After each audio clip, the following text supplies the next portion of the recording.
ध्येय टीवी पर आप सुन रहे हैं न्यूज़ दिस आवर और मैं हूं विवेक ओझा।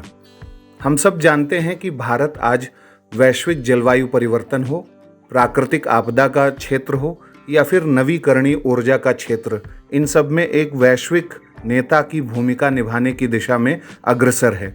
कई ऐसे इंटरनेशनल इनिशिएटिव हैं, कई ऐसे इंटरनेशनल ऑर्गेनाइजेशंस बनाने का प्रस्ताव है भारत की तरफ से, जिसके चलते यह कहा जा रहा है कि भारत इन क्षेत्रों में ग्लोबल लीडरशिप की दिशा में अग्रसर हो रहा है।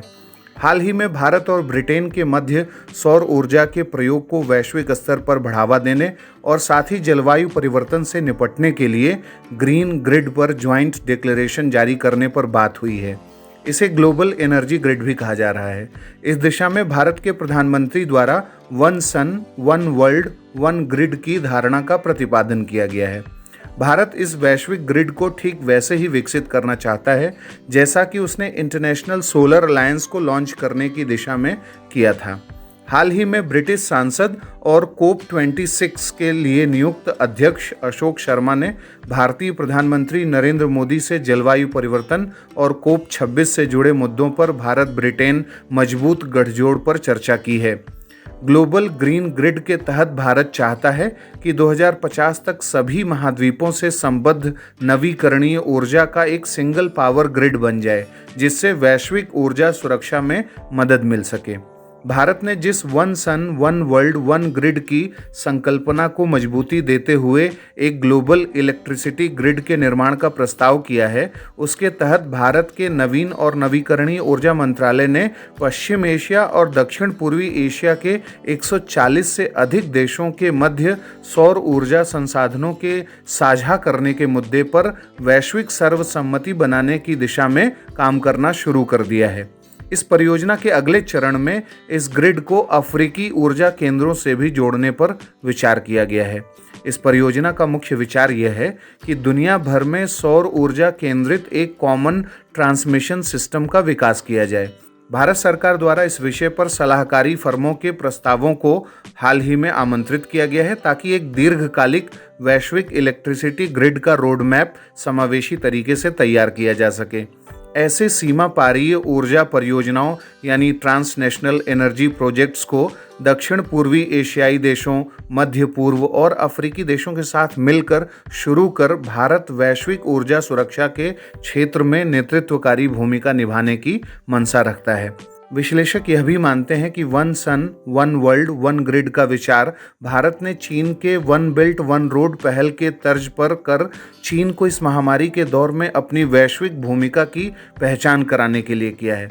एक तरफ जहां चीन की वन बेल्ट वन रोड पहल विश्व भर के देशों में अवसंरचनात्मक विकास परियोजनाओं पर केंद्रित है, वहीं भारत की यह योजना सौर ऊर्जा के क्षेत्र में दुनिया भर के देशों के साथ सहयोग पर केंद्रित है।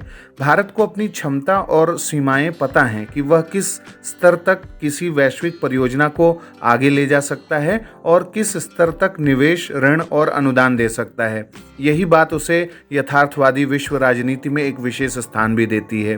गौरतलब है कि भारतीय प्रधानमंत्री ने क्रॉस बॉर्डर सोलर कनेक्टिविटी का विचार अक्टूबर 2019 में दिया था। इस वर्ष भारत ने ग्लोबल इलेक्ट्रिसिटी ग्रिड को मूर्तमान स्वरूप देने के लिए वर्ल्ड बैंक के अधिकारियों के साथ वार्ता करना भी शुरू कर दिया है। भारत ने इसके साथ ही एक वर्ल्ड सोलर बैंक के गठन का भी प्रस्ताव किया है, जिससे अंतर्राष्ट्रीय सौर गठबंधन के मिशन को पूरा करने के लिए वित्त और प्रौद्योगिकी की लागत में कमी लाई जा सके। यह बैंक कुल $10 बिलियन का हो सकता है, जिसकी चुकता पूंजी यानी जो पेड अप कैपिटल है वो $2 बिलियन हो सकता है। इस प्रस्तावित सोलर बैंक में भारत की हिस्सेदारी 30% तक हो सकती है। अभी ये प्रस्तावित है, अभी मूर्तमान नहीं हुआ है। गौरतलब है कि भारत की मंशा है कि ऐसे बैंक का मुख्यालय भारत में स्थित हो, जिससे इस दिशा में उसे एक प्रभावी बढ़त मिल सके।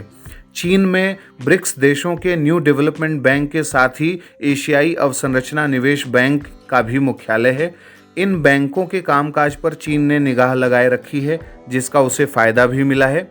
यदि वर्ल्ड सोलर बैंक का मुख्यालय भारत में स्थापित करने में सफलता पाई जाती है, तो भारत नवीकरणीय ऊर्जा के वित्तीयन में एक नए मानक स्थापित कर सकेगा, और वो भी स्वतंत्र तरीके से। ब्रिक्स के न्यू डेवलपमेंट बैंक ने हाल के समय में घोषणा की है कि उसके कोष का 50% से अधिक या उससे भी अधिक नवीकरणीय ऊर्जा परियोजनाओं में निवेश किया जाएगा। लेकिन इस संदर्भ में ब्रिक्स के सदस्यों चीन, रूस, ब्राज़ील और दक्षिण अफ्रीका की भी भूमिकाएं इस बैंक में निर्धारित हैं और चीन विशेषकर अपने लाभों के लिए सोचता है। ऐसे में भारत इंटरनेशनल सोलर अलायंस और वर्ल्ड सोलर बैंक के जरिए तीसरी दुनिया के देशों में ऊर्जा सुरक्षा प्रदाता यानी एनर्जी सिक्योरिटी प्रोवाइडर की अपनी भूमिका स्वतंत्र तरीके से बिना किसी हस्तक्षेप के निभा सकता है। इंटरनेशनल सोलर अलायंस ने वर्ष 2030 तक सौर ऊर्जा संसाधनों और प्रौद्योगिकियों के विकास के लिए $1000 बिलियन के निवेश को आकर्षित करने का लक्ष्य भी तय कर रखा है। इस दृष्टिकोण से वर्ल्ड सोलर बैंक के गठन में सफलता मिलना भारत के लिए लाभदायक रहेगा। इस बैंक के निर्माण से ग्लोबल इलेक्ट्रिसिटी ग्रिड की योजना में सहायता मिल सकेगी और इसलिए यह विचार किया गया है कि इस बैंक से Myanmar, Thailand, Cambodia, Laos, Vietnam जैसे देशों को भारतीय उपमहाद्वीप से जोड़ा जाए और ऊर्जा सुरक्षा के मुद्दे को भारतीय राजनय को प्रभावी बनाने के उपकरण के रूप में देखा जाए। तो ये थी हमारी ग्लोबल ग्रीन ग्रिड के बारे में यूके और इंडिया के जो पार्टनरशिप हैं और जो ज्वाइंट डिक्लेरेशन होने को है उसके बारे में जानकारी। अब बारी है आज के सवाल की। आपको भारत के 3 ऐसे ग्लोबल इनिशिएटिव या ऐसे ग्लोबल ऑर्गेनाइजेशन के गठन के प्रस्ताव के बारे में बताना है जो भारत ने एक वैश्विक लीडर बनने के लिए उस दिशा में प्रस्तावित किया है।